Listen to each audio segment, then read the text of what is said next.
is bait. Life outside the federal witness protection. Hey, it's Suze, and welcome to tonight's episode of Life Outside the Federal Witness Protection Program / Keep the Bad Guys Away. Nice to see ya. Greetings from Mexicali, Mexico. It was another beautiful day here in Mexico. The sun was shining. It was nice and warm, and everybody's just as happy as can be because it's the weekend.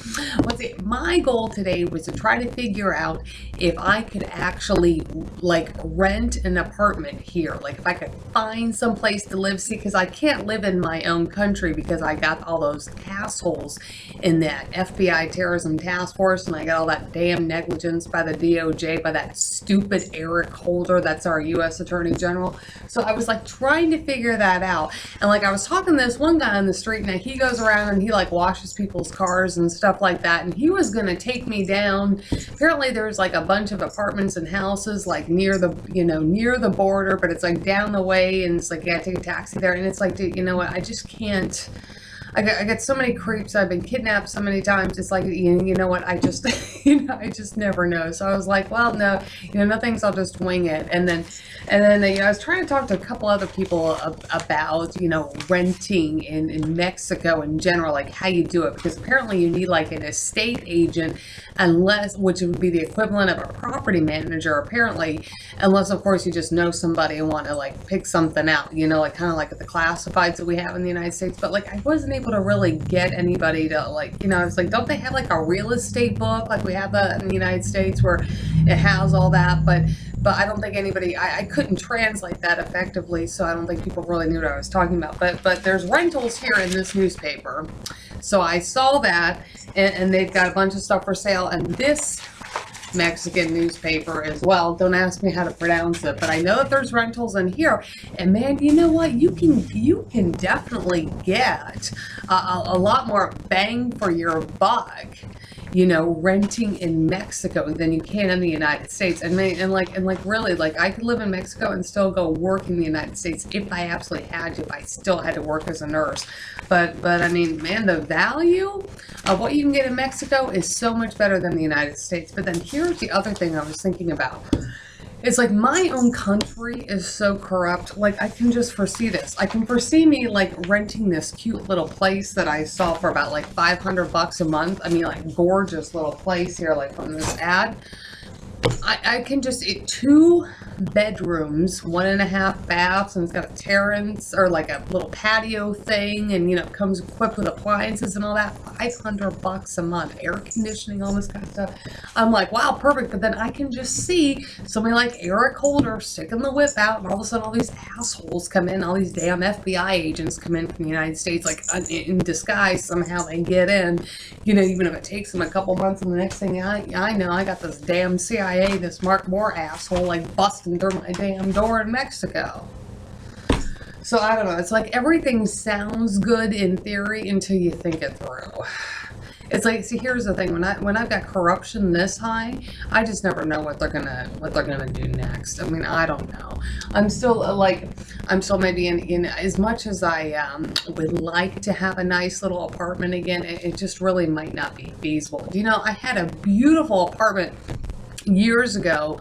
God, let me see, when's the last time I lived there? 2007, in Henderson, Nevada. It was a gorgeous little 2-bedroom apartment for me and my son, and it had a garage. I mean, it cost me about $1,400 a month. But and Adrian's room was so cute, and he had so many toys, and he had his own bathroom, and I had my own bathroom, a garden tub, and a big walk-in closet, and this gorgeous kitchen. Everything was decorated like a Longaberger, and I had fancy curtains. I mean, my diva pad there in Henderson, it was way cool.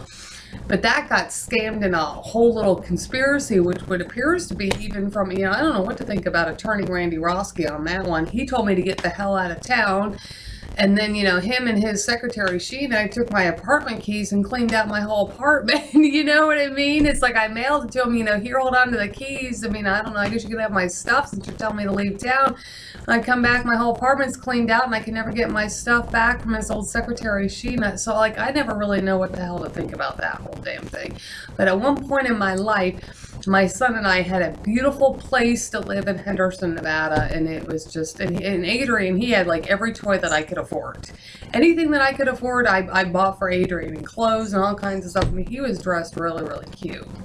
Between me, my mom, and then one of my friends, Tina, I mean, we had him all set up since Dad wasn't doing anything. And of course, like, you know, child support was like ineffective because I never went after Dad. But anyway, so that's in the past.